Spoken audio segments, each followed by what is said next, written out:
Welcome po dito sa aking YouTube channel. Para sa video natin ngayon ay buting-tingin natin itong Platinum Karaoke DK88 Duo Party Jukebox Speaker with built-in karaoke, party box, guitar amp at kung anik-anik pa. So ito po ay all-in-one na speaker, Bluetooth speaker na merong built-in karaoke player at meron pa po itong additional feature kung saan ito po ay compatible sa Platinum Link application na i-install nyo po sa cellphone nyo. Tapos po yung mismong cellphone nyo ay pwede nang maging digital songbook, pwede pong remote control, pwede pong gawing monitor yung mismong cellphone nyo. Kahit wala po kayong television ay makakapag karaoke kayo gamit po yung mismong cellphone ninyo. Bago tayo magpatuloy, kung bago ka pa lang sa aking YouTube channel, please subscribe at hit nyo po yung notification bell para updated kayo sa aking bagong mga videos. Ito po yung mga accessories niya. Meron po siyang remote control. Meron din siyang, syempre, yung kanyang songbook. Kailangan pa rin natin yan kahit naka-platinum link up na tayo. Meron din siyang user manual. At ito po yung kanyang aux cable. Yung audio video cable po niya ay RCA, tapos yung kabilang dulo niya ay 3.5mm jack pang headphone. And yung kanyang power cable at meron din siyang warranty card. Meron po siyang Type-C na charging cable para sa dalawang wireless mic at ito po yung kanyang warranty card. Yan. Ito naman yung kanyang kasamang microphone. Yan. Bali, yung pong microphone niya ay nilagay ko na po yung mga batteries niya. Rechargeable po yan. Hindi po yan metal, plastic po, pero premium naman po yung itsura ng kanyang mga included microphone. Mamaya po, testingin natin yung sound quality ng microphone na kasama niya. Bago natin paganahin itong speaker, tingnan muna natin kung mabigat siya. At para sa akin po, medyo may kabigatan po siya. Hindi po siya ampaw at mabigat siya, pero mas mabigat po yung katabi niyang speaker na Party Box 310 na JBL. Nasa siguro 20 kilograms po yung timbang nito. Ito na yung pinakahihintay ninyo. Turn on na natin itong unit at pakinggan po ninyo ang voice prompt. Bluetooth mode. Waiting for connection.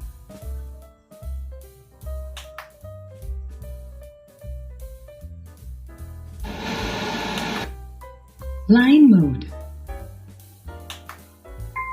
Sing mode po, yun po yung pinaka karaoke mode nitong ating speaker. Check po natin yung control panel niya sa taas.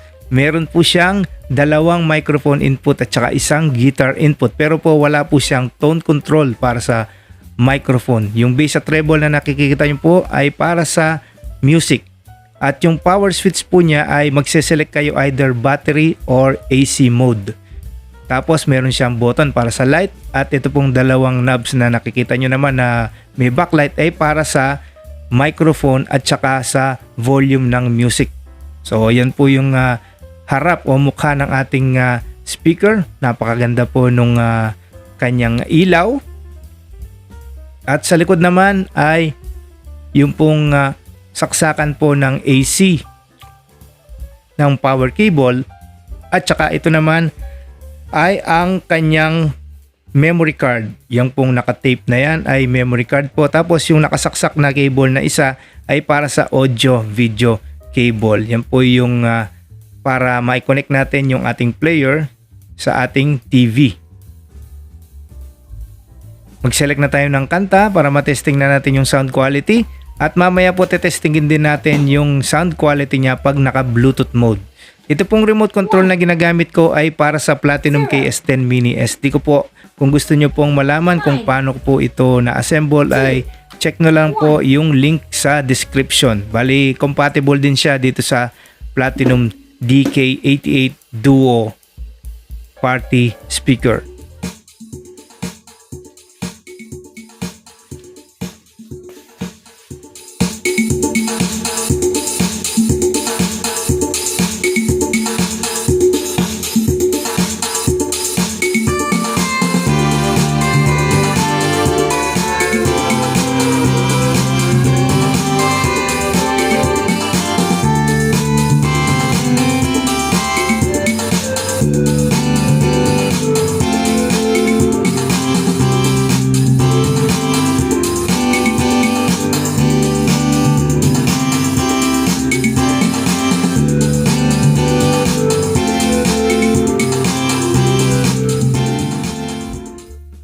Yan po yung sound quality ng ating player kung ginagamit natin yung built-in karaoke player or nasa sing mode po tayo. Parehas lang po sila ng sound quality ng Platinum KS10 Mini SD na ang price po ay nasa 2,300 pesos po ngayon. Bali po tinesting ko po kanina itong speaker na ito, sinet ko na sa maximum o tinodo ko na yung volume nito para matesting natin kung magkakaroon ng distorted sound or magiging basag yung tunog kapag nakasagad yung volume. Pero wala naman po ako narinig na ganon at decent naman yung bass po niya, maayos naman yung bass. Pero siyempre mas malakas pa rin yung bass nitong JBL Party Box 310 na speaker kahit magkasing laki lang po yung size nung speaker na ito. At kung i-compare nyo naman ito sa mga inaarkila nating mga karaoke machines ay hindi po siya kasing lakas pero decent naman po yung volume na meron siya. Ito po yung included na wireless microphone sa ating unit at dalawa na po yan tsaka meron po yung kasamang rechargeable na battery. At ganito po yung pag-install, medyo tricky lang. Alisin muna natin yung takip ng microphone head ng ating wireless microphone. At ganito po yan. Push po natin yung part na ganito ng ating mic. Yan, napupush po yan. At mahahati na po yan para ma-reveal na po natin yung bituka ng ating wireless microphone at saka ma-install na natin yung battery. Check nyo pong maigi. Yung pong puwet ay makinis. At yun po ay papunta dun sa merong spring na part ng ating microphone. And then reverse lang po para ma-install natin ay pahila naman pababa para magpantay na po yung body or yung cover ng ating wireless microphone. And then ibabalik na lang natin yung takip. Para mapagana po natin yung ating microphone, long press po yung ating button. Yung power switch po niya ay long press. Iilaw po yan na merong kulay blue.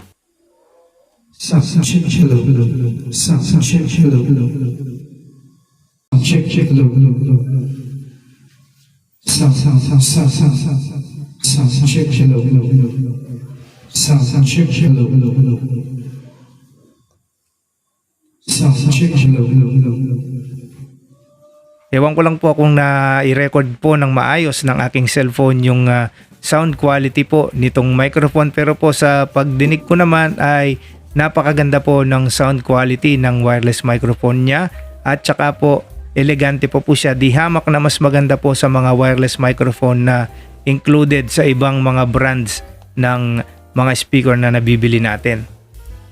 Pakinggan naman natin yung sound quality kung wired microphone po yung gagamitin natin. Wala pong tone control itong speaker na ito, bali echo lang po yung nakokontrol natin. Tignan natin kung maganda pa rin yung tunog.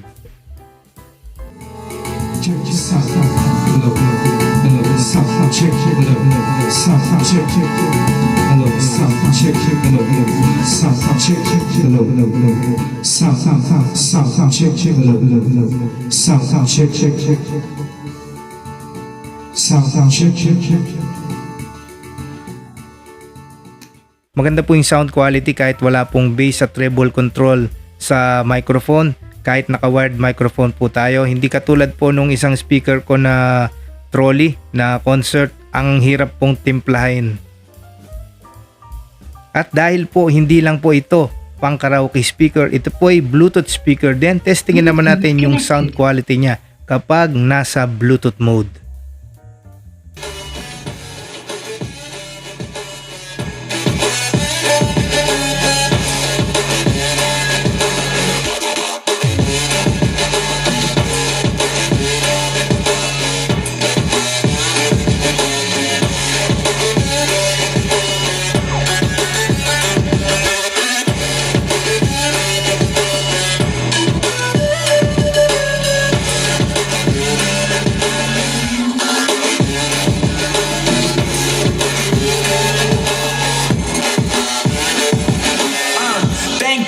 Brothers on the rise now. Endless celebrations all in my house. Levitating now, I'm super duper fly now. London boy, but DC where I reside now. Put the time in while you always yelling time out. And for quit it, cause I know I'm coming with it. You were sitting, you were wishing I was handling my business. Now I got the ball like Harry Potter playing. Sa Bluetooth mode po, decent naman po yung sound quality at saka po yung bass, meron po tayong decent amount of bass.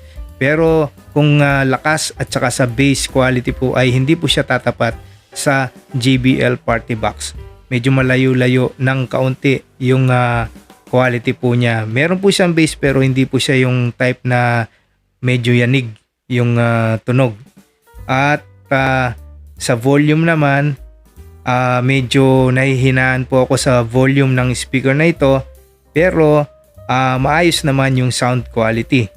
Kung pang indoors or sa kwarto or sa sala nyo po gagamitin yung speaker na ito ay tamang-tama na po yung volume niya, pero kung outdoor, kung inuman lang naman or kung kaunti lang naman kayo na gagamit ay maganda na po, decent na po yung sound quality ng speaker na ito, tamang-tama na. Pero kung medyo marami po yung mga bisita or medyo malaki po ng kaunti yung okasyon ay umarkila na po kayo nung mga video kay machines, or pwede nyo namang dagdagan yung power ng speaker nito. Kung meron pa kayong extra na mga speaker, pwede pong mag-add gamit po yung audio video out. Pwede pa pong mag-add ng isa pang speaker gamit po yung audio video out at ilalagay nyo po sa auxiliary in ng isa pang speaker nyo or sa amplifier. Ganun po. At yan po nagtatapos ang ating review pag-testing nitong Platinum Karaoke DK88 Party Jukebox speaker na merong built-in karaoke player. Tapos ito po ay isa pang Bluetooth speaker. Para sa akin po, okay ba ito for the price of 11,995 kung wala pa yung mga discount? Pero pag gagamitin niyo po yung mga discount dito kay Shopee ay aabot lang ng nasa 11,350 base po dun sa computation na nakita ko kanina. For the price po ay sana binabaan pa ng kaunti ni Platinum yung price, nasa 10,000 to 10,500. Sulit na po ito kasi kung meron ka ng Bluetooth speaker sa bahay na merong maganda naman na quality yung microphone or meron siyang wireless microphone, ay hindi ko na ito bibilhin. Bibili na lang ako ng Platinum KS10 Mini SD kasi parehas lang po yung module nila. Wala lang kasamang wireless microphone. Meron naman siyang kasama na wired microphone na maganda rin naman yung quality, yung Platinum KS10 Mini SD. Yun na lang yung bibilhin ko. Maliit din naman yun, portable, pwede pang gamitin kahit naka power bank at gagamit ka lang ng adapter para maging 12 volts yung 5 volts ng power bank.